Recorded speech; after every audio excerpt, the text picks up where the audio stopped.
अच्छा, तो आप में से कुछ लोगों ने मुझसे प्रोसेस के बारे में पूछा किस तरह से मैं एनिमेट करती हूँ, तो मैं स्टेप बाय स्टेप आपको बताऊंगी। तो जो इंटरेस्टेड है उनके लिए ये फायदेमंद है। पहला स्टेप है स्क्रिप्ट कैसे बनानी है आपने। या तो ये दो प्रोसेस हैं, रियल हो सकती है या इमेजिनरी हो सकती है। दोनों प्रोसेस में एक चीज़ कॉमन है कि आपने जैसे जैसे लाइन लिखते जाना है वैसे वैसे सीन्स भी सोचकर ब्रैकेट में आपने लिखते जाना है। कि मिसाल है, एक स्टोरी है, मैं बैठा था, सामने एक और शख्स बैठा है, उससे बात कर रहा था, क्या सीन होगा, कैमरा कैसे होगा, तो वो आपने इस तरह ब्रैकेट में लिखना है कि फ्रंट पोज है उसका, देन जो भी आपकी लाइन है। इस तरह होगा कि टाइम के साथ साथ आपकी स्क्रिप्ट भी रेडी हो रही है और कैमरे का एंगल भी रेडी हो रहा है, ताकि जब आप स्टोरी बोर्डिंग करने लगे तो आपको मुश्किल ना हो। कैमरा अब आपने कैसे सोचना है। ज़्यादातर लोग यही सोचते हैं कि किस तरह से कैमरे का एंगल हो, हमें तो नहीं आता। तो ये भी कुछ ज़्यादा मुश्किल नहीं है। आपको मैं एक स्क्रिप्ट बताती हूँ।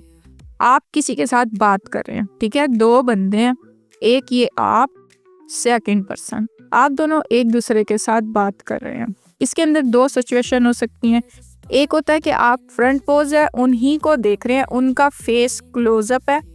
सेकंड होता है कि आप अपने ही किसी चीज़ को देख रहे हैं। अगर टेबल है दरमियान में तो आप टेबल की तरफ देख रहे हैं। यहाँ पर अब आपने हमें कैमरे की दो पोजीशन प्रोवाइड की हैं। इसी तरह सेकंड पर्सन जो है, एक आपको देख रहा है और दूसरा वो अपनी ही किसी चीज़ को देख रहा है। हो सकता है वो कपड़ों की तरफ देख रहा हो, टेबल की तरफ देख रहा हो, या आपके ही बैक पे देख रहा हो।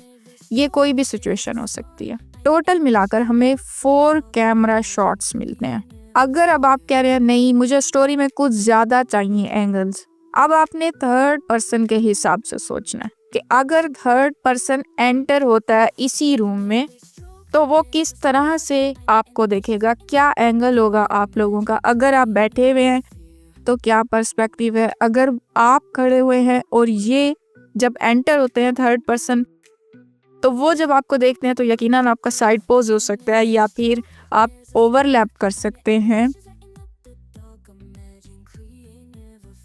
कि आप दोनों सेपरेटली नज़र आ रहे हो। और यहाँ पर हो सकता है कि थर्ड पर्सन साइड पे हो, ठीक है, कुछ भी हो सकता है। ये थर्ड पर्सन की नज़र से जब आप देखेंगे तो 2 शॉट्स ये भी इजीली प्रोवाइड कर सकता है। तो टोटल अब हमारे पास 6 शॉट्स हो जाते हैं। अब हम बात करते हैं कलर्स की। कलर्स बहुत इजी है, कोई मुश्किल नहीं है। जब लाइटनिंग की बारी आती है वो हार्ड है, क्योंकि हर सीन को आपने देखना है कि सोर्स ऑफ लाइट कहाँ से आ रहा है, तो उस सीन में रोशनी कितनी होगी, कहाँ से आ रही होगी, ये सब चीज़ें आपने ध्यान में रखनी है।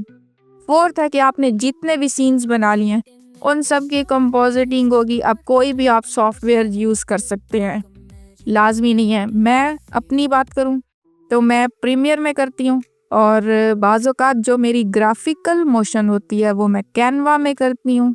तो इस तरह से आप डिफरेंट सॉफ्टवेयर्स यूज़ कर सकते हैं। सारा म्यूज़िक, वॉइस ओवर सब ऐड करने के बाद बस आपकी वीडियो रेडी है। एक्सपोर्ट करें उसे और अपलोड करें। उम्मीद करती हूँ ये आपको समझ आया होगा कि किस तरह से सारा प्रोसेस होता है।